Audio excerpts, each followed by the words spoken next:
kulanti waxaan wanaagsan daawadayaashayda qiimaha iyo qadarinta naga mudano halkan waa channelka Bisla TV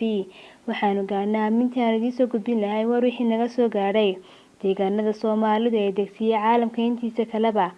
qodobada warka ugu waaweyn waxa kamid ah midowga musharaxiinta oo ku baaqay farmaajo iyo la taliyaashiisa loo aqoonsaday qasudayaal maxaa looga hadlayaa shirka gaarka ah ee madaxda dowlad goboleedyada golaha ammaanka ee qaramada midoobay ayaa shir ka yeelanaya khilaafka madaxda dowladda Soomaaliya duqeymo ka dhacay magaalada Kaabul madaxtooyada Soomaaliya oo shaacisay in Fahad Yaasin lagu xanibay garoonka Djibouti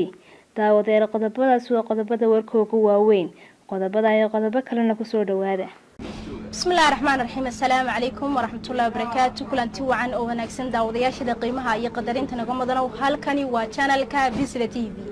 oo kala socon doontaan warar sugan warbixino xasaasi iyo barnaamijyo aad u xiiso badan kuwaasi oo ay kamid yihiin barnaamijka dhalinyarada haweenka iyo arrimaha bulshada daawadayaal aad baad u mahadsantihiin asxaabteena ku xidhan channelka sidoo kale waxaanu ka codsanaa asxaabtaan nagu xidhnay inay channelka noo saaraan like-ta share-ta iyo subscribe-ta waxaad nagala socon kartaan bartaan ku leenahay baraha bulshada sida Facebook YouTube iyo Twitter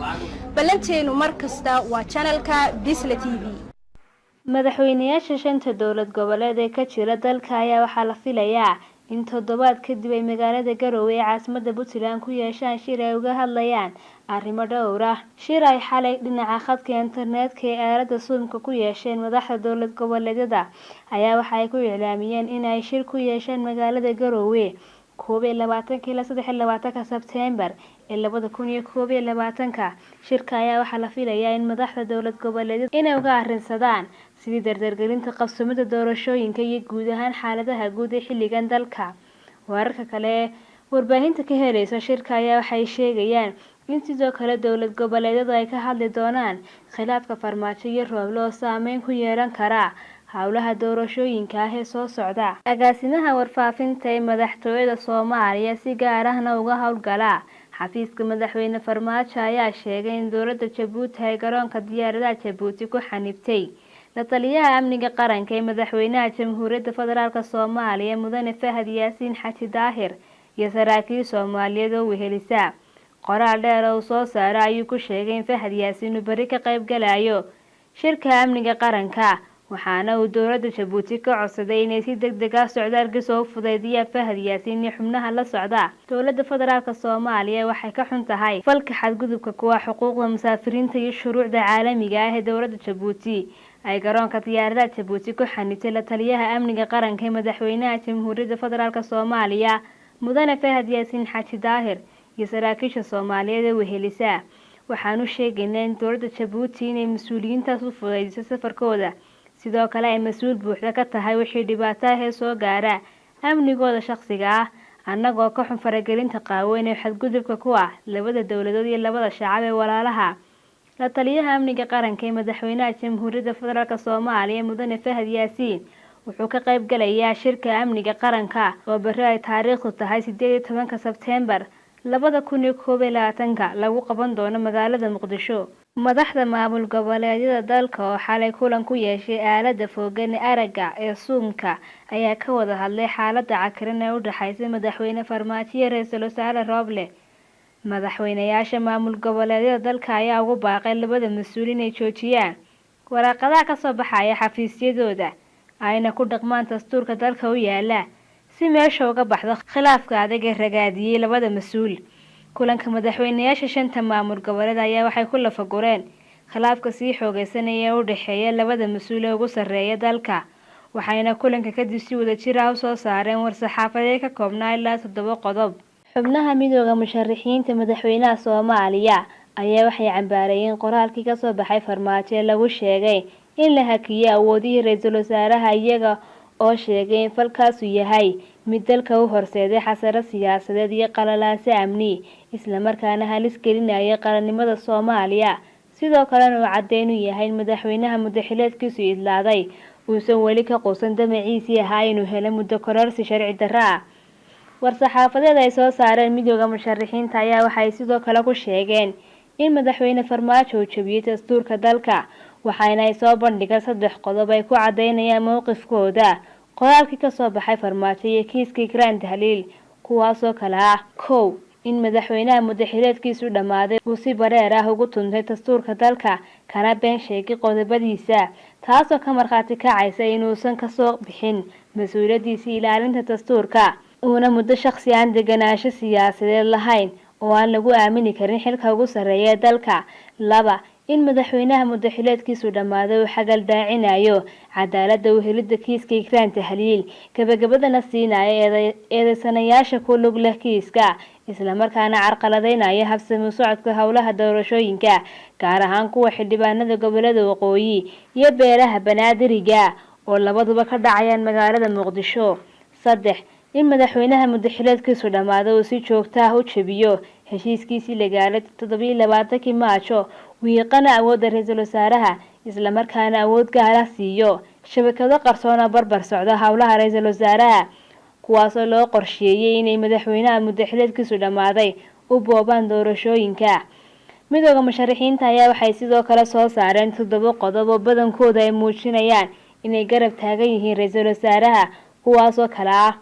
1 ra'iisul wasaaraha xukuumadda xilgaarsiinta uu dardargeliyo howlaha doorashooyinka iyo cadaalad u helidda kiiska Ikraan Tahliil 2 in golaha wadatashiga qaranku uu shir degdeg ah isugu yimaada si loo hawlgeliyo qorshaha doorashooyinka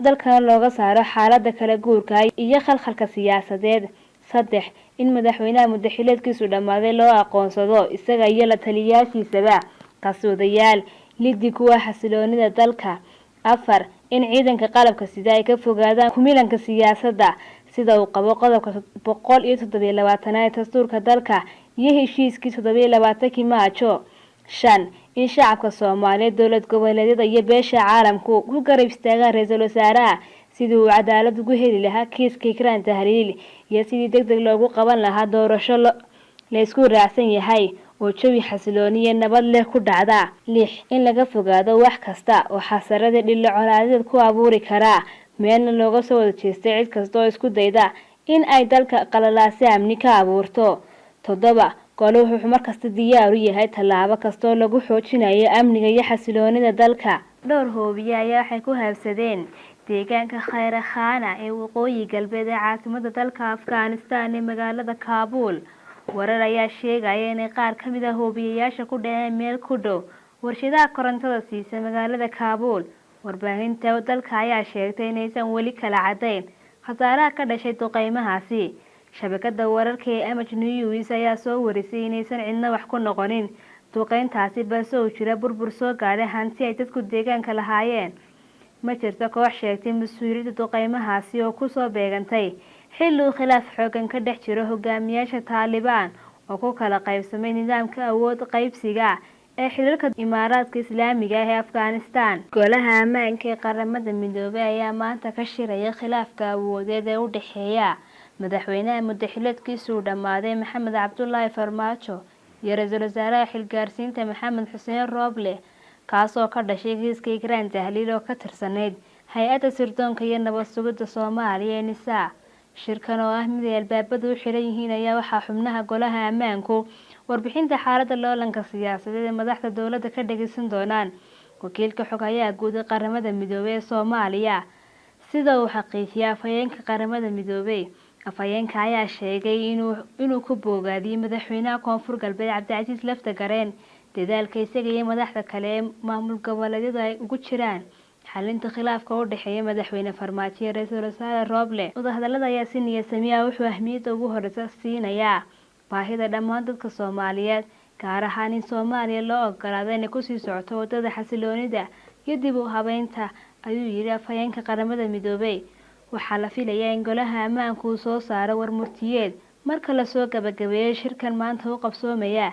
madaxweyne Farmaajo iyo ra'iisul wasaare Rooble ayaa toddobaadkan si gooni ah ula kulmay ku-xigeenka xogayaha guud ee qaramada midoobay Aamina Jane Maxamed oo booqasho rasmi ah ay ku soo gaartay magaalada Muqdisho wardayga haddana soo gaaray ayaa sheegay in hay'adaha amniga Soomaaliya ay ku amartay diyaaradaha caalamiga ah inaysan Muqdisho keeni karin agaasimihii hore Anisa Fahad Yaasiin oo hadda ku xayiran Djibouti waxaa sidaas sheegay in wareedyo lagu kalsoon yahay hay'adaha amniga ayaa ku eedeeyay Fahad inuu Muqdisho ka waday abaabul ciidan iyo inuu khalkhal geliyo ammaanka garoonka diyaaradaha ee Muqdisho ayaa waxa maanta lagu arkay ciidan ka tirsan nabad sugidda oo sida la sheegay taageersan Fahad, taasi oo dhalisay shakiga ku saabsan imaatinka Fahad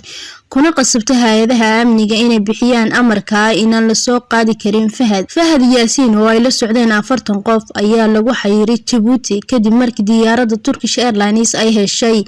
amarka inaysan rakaabkaasi iman karin Muqdisho. Madaxtooyada Soomaaliya ayaa qoraal ay soo saartay ku tiri dowladda federaalka Soomaaliya waxa ay ka xun tahay falka xadgudubka ku ah xuquuqda musaafiriinta iyo shuruucda caalamiga ee dowladda Djibouti ay garoonka diyaaradaha Djibouti ku xanibtay la taliyaha amniga qaranka ee madaxweynaha